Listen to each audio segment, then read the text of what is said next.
Sometimes the loneliest people in the world are lost in a sea of faces, in a crowd of people, on subways, on metros, on buses. Like this Nigerian man I saw on the New York metro. He was sitting on a bench next to the map I was looking at. He was dressed in a lilac embroidered agbada. It made him stood out in a crowd of people wearing jeans and t-shirts and coats. But he was having conversation with something or someone, and it was very intense.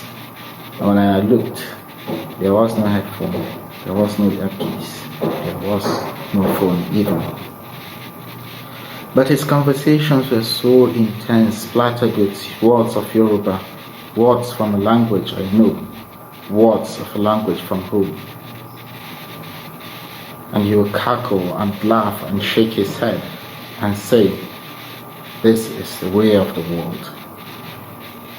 And when we got on the train, his conversation continued, and everyone on the carriage would look at him and look away, and in their eyes you could see the words that their mouth would not say.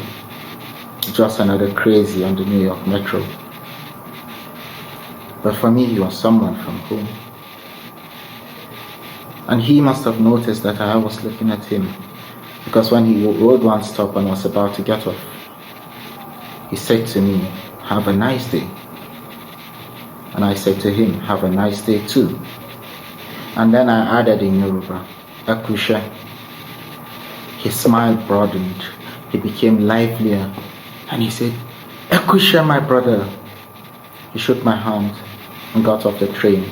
He stood on the platform and watched as the train pulled away, and he waved at me.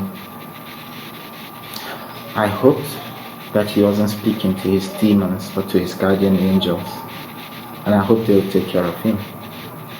But just before the train pulled away, I saw this intense loneliness in his eyes and the temporary relief of finding a piece of home somewhere so far away from home.